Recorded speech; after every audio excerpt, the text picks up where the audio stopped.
Welcome everyone to this week's IPLD sync meeting.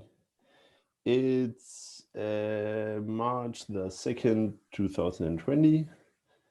And as every week, we go over the stuff that we have done last week and that we plan to do, and then discuss any open items we might have. And also what we normally do is we start with introducing ourselves if there are new people on the call. If they want to introduce themselves, they don't have to. So yeah, hi Chris. Hi. So I'm a software developer, and I've been in medical imaging for about 20 years, so long time. And before I found IPLD and IPFS, was kind of thinking about how it could change the way medical images are, I guess, stored. It kind of formats are pretty naive and have lots of issues with it. I think I kind of invented that, it should be a graph-based structure, and that led me eventually to IPLD and IPFS. And really excited about just learning more about the project and seeing how I can help, and kind of in the drinking from the fire hose mode right now, and kind of actually finding a little bit difficulty with how to contribute and how to help, and kind of what the current status is. My general feeling after kind of digging into this last couple of weeks is it's bit tribal knowledge. I don't, so I'm kind of extracting things here and there, but it feels a little bit slow. So anyway, that's kind of me, and hoping I can find ways to help. And related to that is I'm actually trying to learn IPLD and try and help out however I can, and also figure out how to get the medical imaging working with IPLD and IPFS too. So that I have kind of like several concurrent threads going. Cool. Thanks. Yeah, that sounds pretty exciting. So cool to have you on the call. Yeah. So let's go over our weekly updates. In the past week, I haven't been as structured as last week, so therefore it's not that exciting, but still.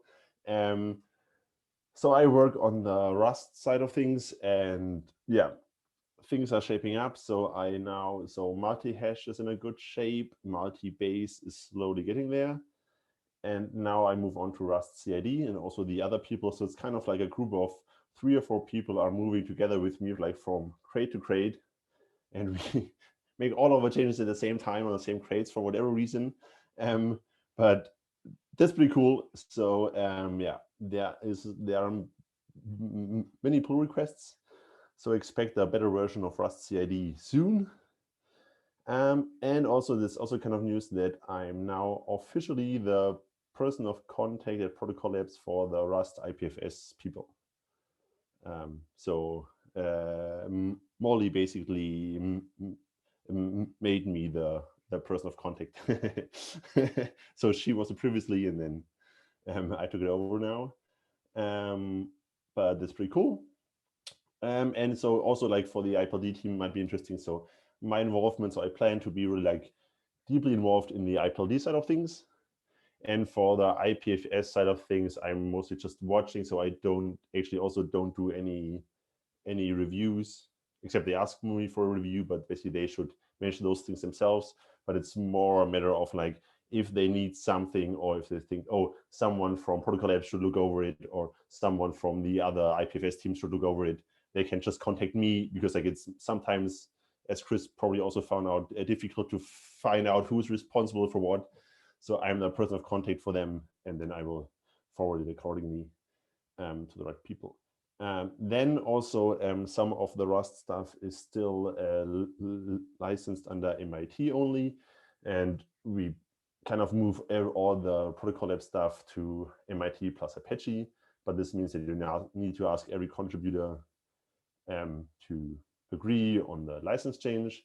And it's interesting that, for example, Rust CID had only 40 commits, but 11 people contributing. So yeah. But it's cool. I'm getting there. And yeah, and the last thing I did is kind of related to also Filecoin a bit, is that in the previous course, you also might have heard about some calculations called COMP for the, it's just like a calculation of datasets for Filecoin. and we want to run them at larger scale on Amazon. And I felt like I really need to look into the Merkle tree stuff, and I did, and made it kind of streaming. And now instead of using 2 times the memory of the input size, it now takes like 5 megabytes or 10 megabytes of RAM. So this is pretty cool. And it's also basically this type of work that I've worked on my previous job. So this was kind of easy, but I still want to improve it because the runtime is still not good and I need to parallelize it, but that's on my to-do list. And that's kind of like the Falcon work I will do next week. And yeah, that's it from me. So next on my list is Eric. Hello, and hey, it's cool to see you, Chris. I now recognize you as we were chatting on the IRC earlier, I think. And I think your project idea is amazing. So I work on the Golang stuff mostly, and I've got a bunch of news that's at least big to me over there. And you will probably recognize if you had tuned into the last couple of weeks. I've been working on some core interface refactors for a while now. They're all basically in the name of performance and unblocking some stuff that I wanted to be able to do in the future around code generation and going real fast. And today I finally have a commit in which everything is landing. And this is an enormous, terrifying diff. It's many thousands of lines. It is overall basically the entire size. Rod's having a laugh, yeah, all right. It's the entire size of the project again, basically, almost. This is including lots and lots of lessons learned about how to use internal pointers in order to make the whole system be way more GC friendly and generate less garbage in memory in the first place. All of the traversal subsystem is refactored to use these new interfaces. The selectors are all refactored. The codecs are all refactored. The shared benchmarks and tests for all of these things are using the new set of assembler interfaces. There's more of those tests, and this was also a great chance to make them more consistent and sort of stamp them out for all of the different packages in the same way. So that all happened. A bunch of error type consistency got fixed in the middle of this because I basically rewrote all of the node implementations. Cool. Literally every single thing is faster. Some things are twice as fast. Some things are 4 times as fast. A bunch of things went from O of n allocations to O of 1 allocations, so they are infinitely faster. Basically everything is awesome, and I'm so excited about that commit. And after this, I have no idea what I'm doing in the next week because this has been the focus for such a long time. I kind of have to come up for air. So I think after this, I'm going to go through the specs repo and look for open stuff that needs finishing. Peter's been poking me about paths and some specs around there. Maybe it's time to look at that with full attention. If anyone else has suggestions about what I should look at next, I will actually totally take them because this is a moment where I have a breather before jumping into anything else big. So it was a fun week.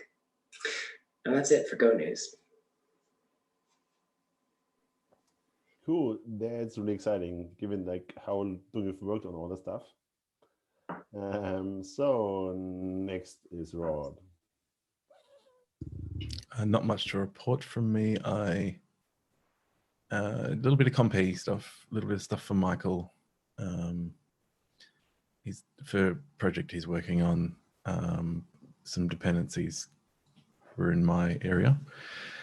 Most of my time spent on this internal Golang for distributed systems course. So I've been formalizing my Golang knowledge, which has actually been more helpful than I expected.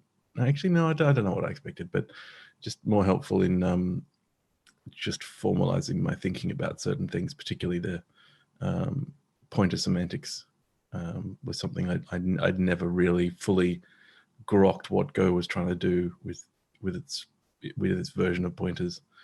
And it's good to get feedback from a bunch of Go programmers that are focused on teaching people Go. So yeah, that's still ongoing this week. That it turns out that the coursework was way too dense for, I guess, for the amount of time allocated or for the speed. But there's a final component to Go that's much more focused on IPFS and lib peer-to-peer. So that should be an interesting finish up. Aside from that, I don't have really anything interesting to report. All right. Peter, do you have anything to share? Or? Nope, not really. I just want to second what Rad said about the course. The course is actually pretty awesome, but it is 2 weeks solid of material that some people optimistically thought that by the way, we'll be able to cover in like 4 days. So no, that's that doesn't work. Also, a little bit later today or tomorrow, I'm looking into the Go IPFS support for car files. So it would really help me if you guys have some car files that are known legit, so that I can basically start from a good known state, so to speak, as test cases. And that's all I have. Cool. I have test car stuff that I'll share with you after the meeting. Yeah, absolutely. Thank you. Okay, so I would put on the agendas for Chris, because kind of like I think we should briefly talk about the state of the JavaScript side of things, or like the plans we have, because so to me, honestly, in the past it more or less have been, if people wanted to contribute, us more or less like just wait a bit, because like we're currently changing everything and like it's not a good time to contribute. But now I'm on the call, I mean, I don't want to send you away. So therefore, we certainly need to figure out some way of making it possible that even now people can contribute to the JavaScript side of things. So I think we clearly need some some better documentation about at least where we're going, even if it's not that's the new thing and just use it, but just because for example, an example was that you were talking about this the block service stuff, which is also one thing that I wanted to get rid of, since I joined Protocol Labs 2 years ago, and I looked at the code base and was like, why is this block service in IPLD? So I want to get rid of this for 2 years now, and so I think now not only is the time, but basically those things. So I'm not sure if so probably I need to talk with Rod and Michael about it, what the best way forward would be. So Chris, for me, I've been working on this for less than a year now, but for me, the most interesting piece of context that would probably fill in some of your questions is the history of IPLD and how it was extracted from IPFS as a discrete component at one point. After it was realized, hey, there's this thing in the middle of IPFS that is its own thing. Let's extract it and make it its own project. And you see the legacy of that shift all through pretty much all the code bases, but particularly in JavaScript, where it's not fully extracted yet. And the journey has been to formalize the boundaries of IPLD and how it can be used as an independent thing. And a lot of the existing code and examples is about it and the way it couples with IPFS. And that's not how we're using it for little experimentation that we're doing. We're doing little projects here and there, completely decoupled from IPFS. So using it as a way to deal with distributed data without thinking too much about that, how does it get distributed bit? So putting them into storage services that are not distributed, using it just as ways to create blocks to store in car files, these archive files. So the JavaScript side, the most recent work is the JS block stuff, which is completely detached, but there's still a lot of stuff around that needs to be finalized and built. So yeah, it's in an awkward in-between state where we're still trying to figure out how to get to the next level, I think. To come at it from a little different angle, if you were to look at the Go repos, especially the one that I've linked to in my updates for the day, you'll get a very different take, precisely because what Rod said is true. And in this repo, I made a very clean break and essentially started over again a little over a year ago. So this has got not necessarily more of the lessons learned, but the ones that are more consistently applied, since it's, you know, all at once. Another place that would be awesome if you do want to help out, we were working really hard on trying to improve the specs and documentation overall, in the repo that is not language agnostic, the specs repo, or that is, sorry, language agnostic. So if you've got a fresh pair of eyes and you want to tell us what's not clicking for you when you read that content, that is like the best. And yes, please. And I will listen so intensely. I think we're also very recently starting to do some writing on recommendations for library implementers. And I think that's a perspective that might yield some interesting insights, especially if you diffist with how JavaScript is today. I don't know.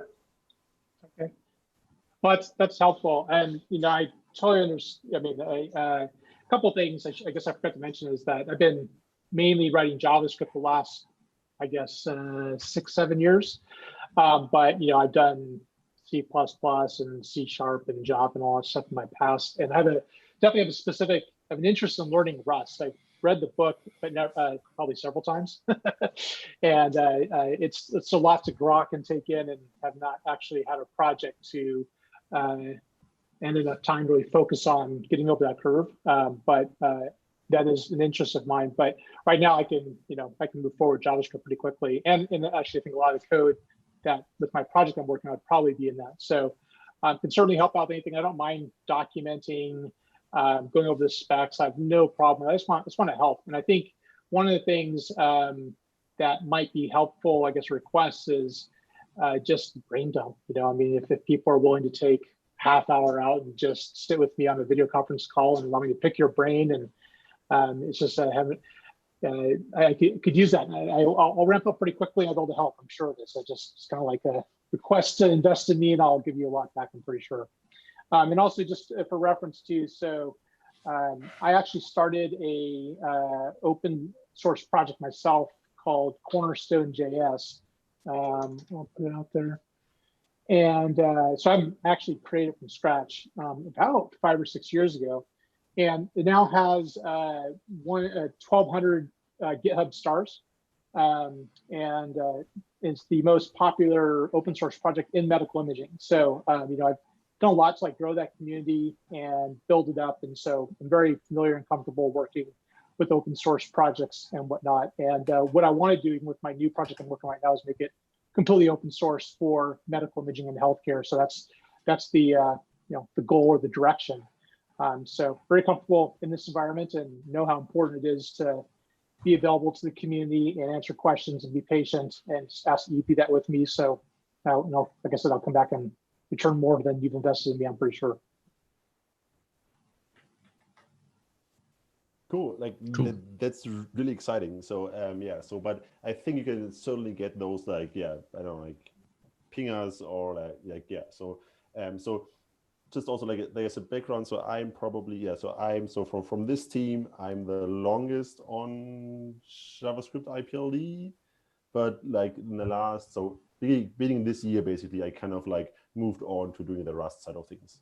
But before this, I did for 2 years, I did the JavaScript IPLD stuff. And I think currently the best points of contact is probably Rod or Michael, who sadly isn't today in the call, but yeah, normally is. Yeah. Michael would be good too. Michael's got much more of a vision for what the JavaScript side will be. Yeah. I mean, I think about that a lot too, but Michael's actively working on some new things now. Like he's got a new project, which I think he just open sourced. That is, let me just quickly, because this might be really interesting to you. It's open source. It is open sourced. So I'll just put this in the chat, Chris. That's really fresh, and that's using the newest IPLD things. And this is pushing towards ideas about how to use IPLD as an independent thing.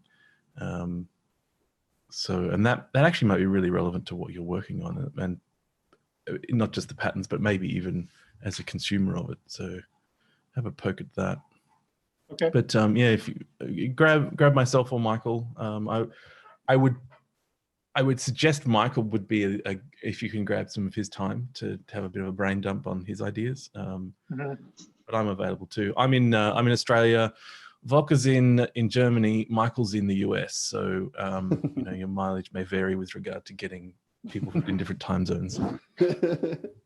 Okay. Yeah, I appreciate that. I'm in the US too, Minnesota. So I've had a couple of dialogues with Michael earlier this week. I guess the big thing is just want to ask permission, because maybe sometimes people are heads down, crazy busy, like Volker's been trying to get actually it was work trying to get the Go IPLD Prime. I watched the last couple of meetings and they've been working hard on that. So don't want to disturb you. So if this is like not a good week for me to bug you, let me know.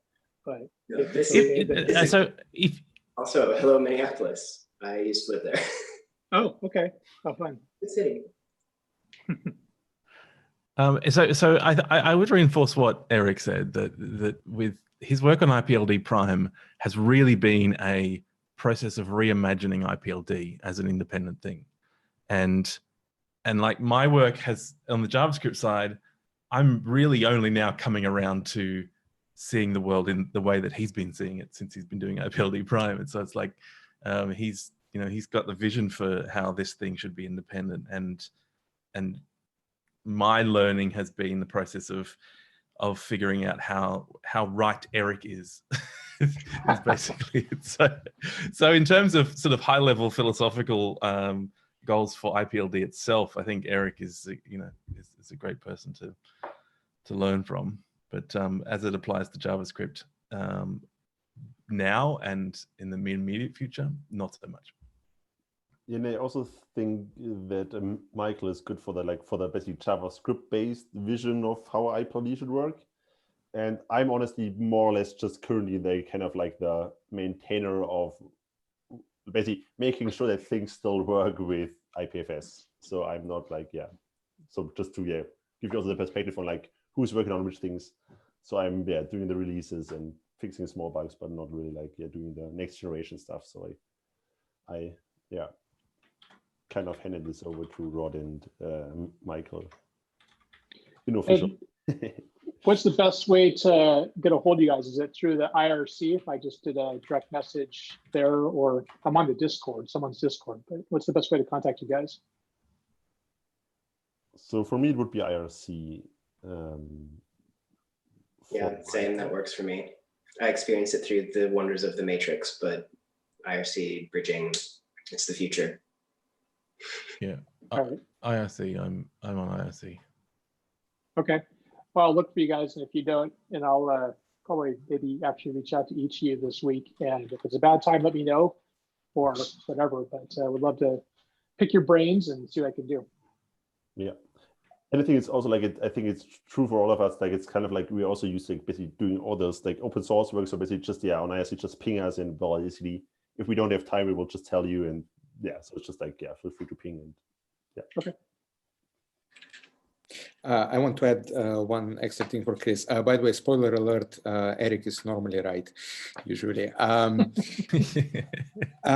So I'm kind of on this call more or less in the same capacity as you are. I don't work in IPLD directly. I just kind of listen and put things together for IPFS more longer term projects. When you approach your current problem that you want to try to use IPLD with, I very much would like to encourage you to don't feel constrained by what you read about IPLD right now. So try to have a better idea of what your best case scenario is for your data model and so on and so forth. And then see if IPLD matches. And if it doesn't match, ask this group, because it's very likely that IPLD can be sufficiently bent to accommodate whatever you need, as opposed to going okay, well, there is this IPLD thing. How can I shoehorn what I have as ideas into this supposedly static thing? Because everything is super evolving, and also there is a lot of stuff to read. So having a very like solid grasp on what is it that you want to express. If you had all the, you know, all the perfect libraries in the world, definitely helps when approaching, you know, what is already available and what can be built on top of it. Got it. Yeah. Well, the good news there is I think I have a good enough understanding of IPLD, at least how it works today, and kind of what I've read tons. I've read tons of source code and every like information page I could find, and so I've read at least 80 to 90% of the content that's out there on this. And I think it actually, what I'm trying to do, what IPLD has today, I think actually is enough. So I'm curious, you know, as new things, to understand how the newer things that you guys are thinking about in the future, how they can kind of intersect it. But I don't feel like I'm blocked on, oh, I need this feature, but it's the struggle I've had is just to make sure I understand kind of the right way of doing things, and, you know, I guess from you guys' point of view. And I think what else I'd say is I just want to get it, you know, and I think I have a pretty good understanding of getting it. But the other thing I should mention is that I have a pretty strong focus on performance. That's one of the things in my career is I just make very fast applications. And in medical imaging, that's actually harder than you may think because images are large and the standards are weird. And so a lot of times I'll look at IPLD from a performance point of view. You know, one of the first things I'm like, how fast is CBOR serialized? That's a good question. And deserialized actually. And also looking at IPFS, I've been working with a colleague and we're like, how fast can I move? He's in California, I'm here in Minnesota. Like, how fast can we move 200 megabytes of data from my node to your node over our 1 gigabit connections? And so like, we're just playing with that, trying to understand the base performance profiles. And when I look at design architecture, I always have that in mind. So anyway, it looks good as it is today. I just would like to get it documented. I mean, actually, I even think about like my project being open source might be a good way. I don't know, I guess it gets into medical imaging, which a lot of people won't know, but to show an example of how you take, I guess, a data model way of doing things and mapping it in IPLD would be probably pretty beneficial to a lot of people. If there's something out there I can reference, let me know. But right now it's like, there's a lot of small examples and kind of like conceptual things, but not like, let me take, you know, this application, which didn't have a immutable data model at all and like map it in IPLD and now it works. I haven't found anything like that yet. So if you know something, that would actually be helpful.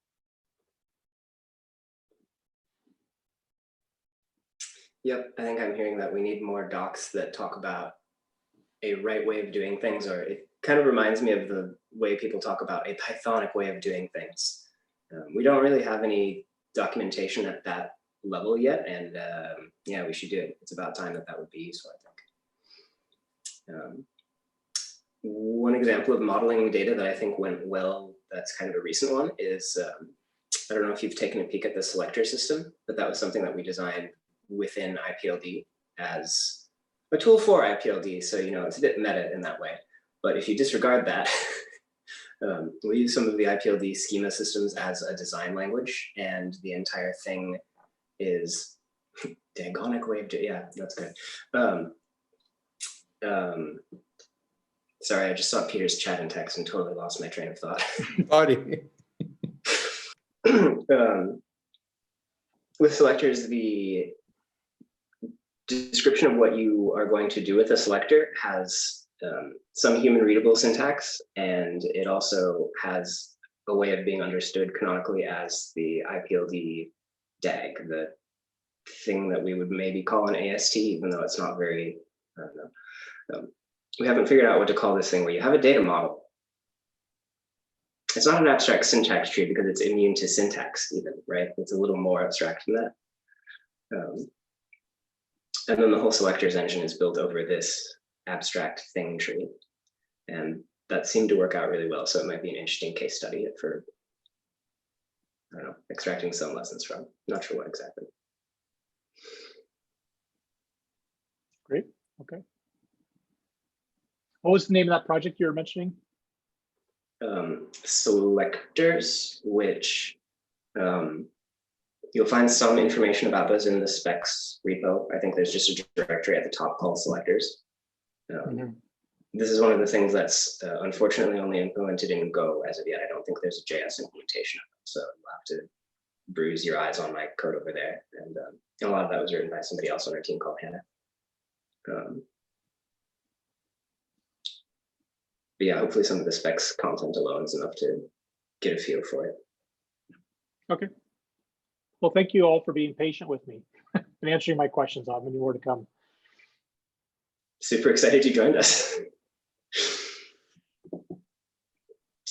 Is this the end of our meeting time?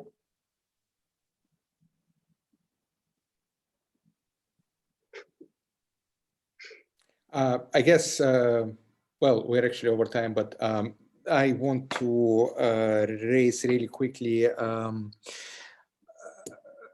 Rad, you mentioned a couple of comments on the pull request about the schema, about this, the URL selector syntax. Sorry, forget its name. There are a couple things that stood out where you basically mentioned that map keys are essentially strings, which means that they're valid Unicode. As far as I understand, this is no longer the case and hasn't been for a while. So like, this is not something probably that needs to be kind of like talked about on the PR itself, because it's not really that important at this iteration. But in general, map keys tend to be just any bytes. So it can be malformed Unicode and it can be invalid paths, essentially. So slashes, null bytes, any nasty that you can think of, dots, double dots, and that's all valid. And we, on the lower level in basically vanilla selectors, we kind of need to support all of that. You're muted. Muted. So you're saying we need to make sure that selector supports bytes so that we can reference the full range of keys regardless of how they're represented in strings. Because the data model, IPLD data model, is still says strings as the only form of keys for maps. My understanding is that's outdated as well. So some of the docs that I wrote recently in the Go library have some very interesting and very careful word selection about that. It says strings are interpreted as their sequence of 8-bit bytes. No nibbles, no 9-bit bytes, 8 bits. That is how many a byte is. And strings are right. So then for portability, does that mean then we're essentially supporting byte keys? Yeah. Eric, you need to, this is your next task, is to go to the specs repo and talk about map keys. Yeah, that's fair. Sorry, Because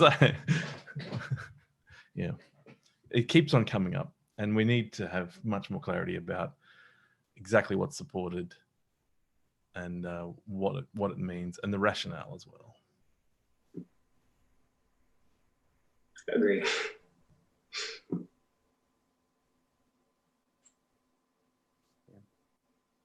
I mean, from my perspective, it doesn't really change anything right this moment, but yeah, we need to have like a final verdict on all of this, and because other stuff like a lot of the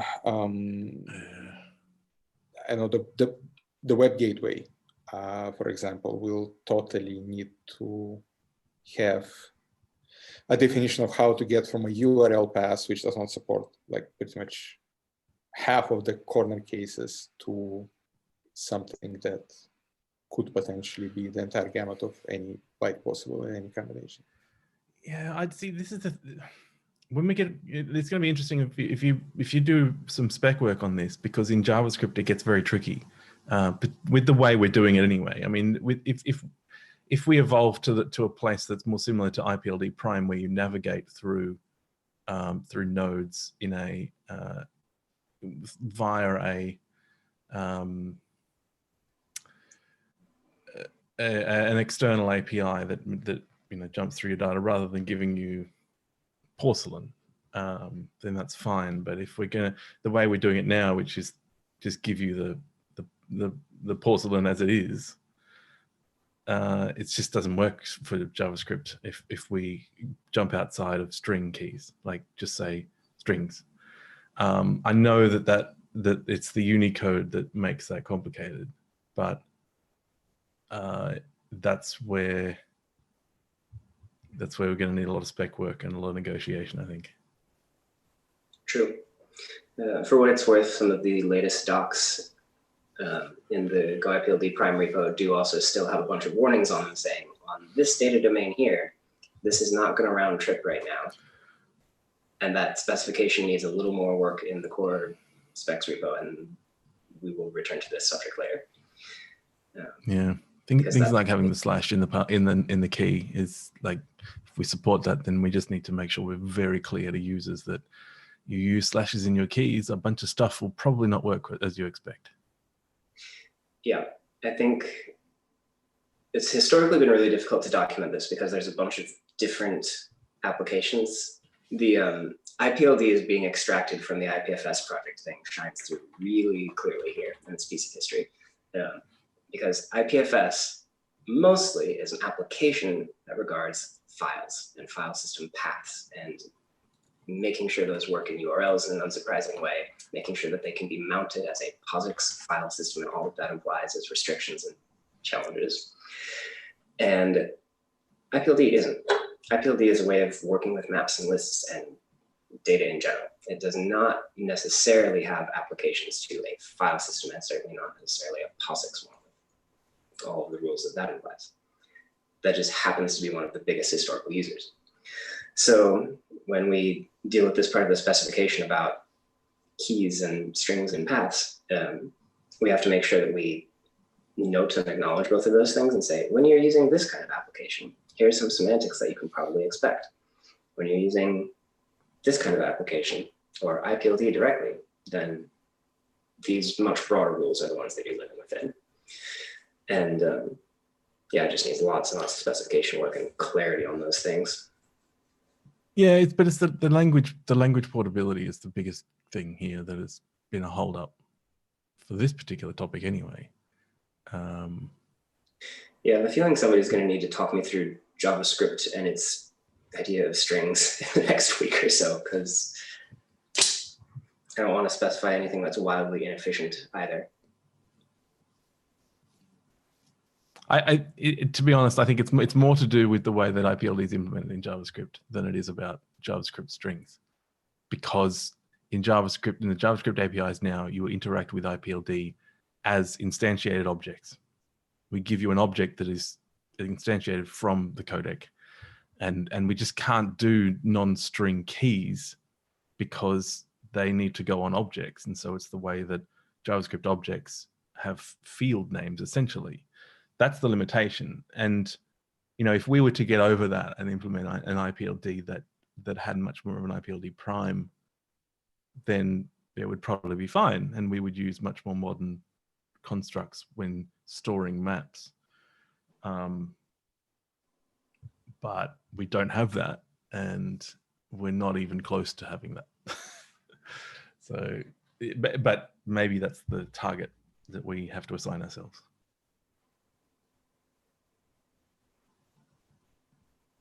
Yeah, I'm kind of thinking some document analyzing the gaps in concepts and also just in vocabulary between our libraries might be a good thing to do, because I think we know that there are some gaps there. And I mean, at least for me, I don't entirely know what all of them are. It would be interesting to try to make a just a list side by side, Go name, JS name, and then Rust name as that project keeps rolling along and so on. I think they're probably pretty close, but there's maybe a few things that are not quite. And then C++, because there is appetite for that. So Yeah, I think that recommendations for library implementers section of the docs is going to get real useful real quick. And now that I think about it, by the way, Eric, your experience with Java probably will come handy as well, because they have their own version of interesting. when strings are concerned. Sorry, Chris, I interrupted. Go ahead. No, it's good. It's interesting. I'm hearing you talk about this, and I don't know if anyone was around in the days of CORBA, Common Object Request Broker Association, some technology built in the 90s to basically connect, create distributed systems. And they had this IDL language that would compile into bindings for different languages. And it was the same kind of problem where they're like, okay, well, what's the, what can you do with the IDL? And then you had all these kind of weird bindings, to work around concepts in the IDL that weren't in the other languages that you're working with. And I think obviously it's doable. And so we find that having integers as keys in a map is absolutely critical. You can create, JavaScript kind of wrappers around objects or whatever it is, provide a library to like navigate that. But one of the things I think I actually liked about IPLD, just comment as a newbie person, is I was like, JSON's a pretty common denominator, and everything so far, at least until you end, is really designed around that. So if it works in JSON, and we know JSON works everywhere, in particular, it works in JavaScript natively, which is obviously a very, very important language nowadays. So deviating from that, you're going to run into some of the same problems Corba had and other IDL-based languages have. And so maybe it's worth it, but I think there's a certain elegance and beauty of IPLD today with it basically kind of being constrained by JSON that I appreciated at least. Yes.